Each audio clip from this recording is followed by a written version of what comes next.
E aí, pessoal, bora lá? Vamos dar continuidade então aos nossos estudos sobre a questão do que é a sociologia, certo? Então nós vimos aí no vídeo anterior que a sociologia seria a ciência que estuda os fenômenos sociais, ok? Vamos tentar entender agora o que são esses fenômenos, o que são fenômenos sociais e o que os diferem dos fenômenos da natureza. Nós já vimos no vídeo anterior, por exemplo, que a chuva é um fenômeno da natureza estudado pela meteorologia. Vimos, por exemplo, os fenômenos que são estudados por outra ciência da natureza, como é o caso da física. Podemos dizer também que a química ela é uma ciência que estuda fenômenos da natureza, como, por exemplo, a oxidação de metais, ok? Só que vamos tentar agora entender o que são fenômenos sociais, ok? Não apenas fenômenos da natureza.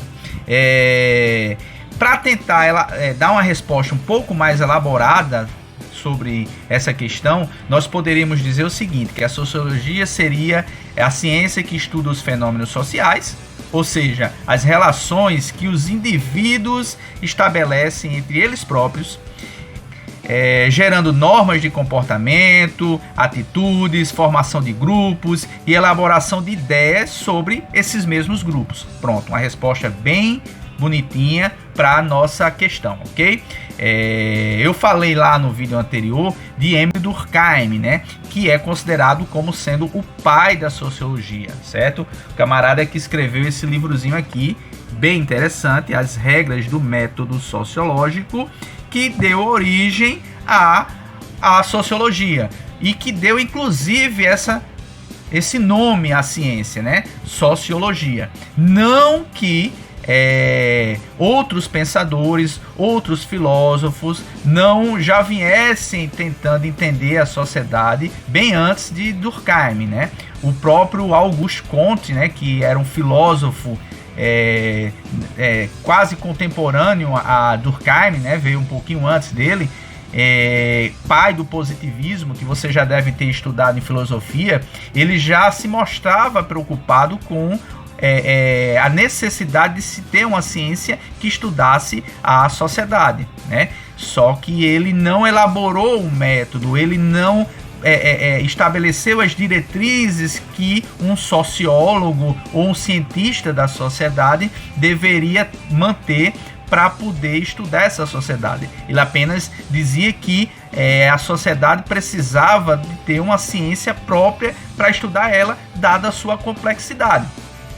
Ele chegou até a chamar que essa ciência seria uma física da sociedade. Mas foi somente com Durkheim que essa ciência da sociedade começou a surgir e recebeu o nome de sociologia.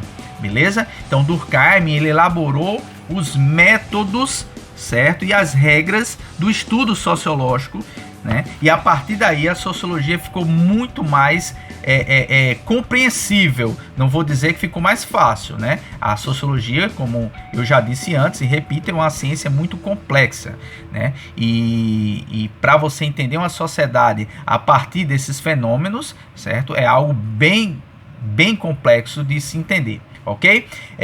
Mas vamos lá, o que são fenômenos? O que são fenômenos sociais? Para tentar dar uma explicação, vamos partir de um exemplo, né? Um exemplo de fenômeno social que a gente pode isolar dentro de uma sociedade como um objeto de estudo. Por exemplo, nós podemos tentar estudar uma sociedade a partir do fenômeno do divórcio ou do casamento, né? Que é o seu contrário. Ou, por exemplo, a partir do fenômeno do consumo, certo? Todos esses fenômenos são objetos de estudo da sociologia. Okay? Por quê? Porque você consegue isolá-lo dentro de uma sociedade e focar o seu olhar apenas nessas questões aí e a partir dela tentar entender a sociedade, certo? Então já está claro o que são fenômenos sociais. O casamento é um fenômeno social, a família é um fenômeno social, estudar as instituições sociais é uma possibilidade também. Então é a partir daí que Durkheim ele vai traçar os seus estudos, ok? Eu já estou me alongando muito, vamos deixar para um próximo vídeo, certo?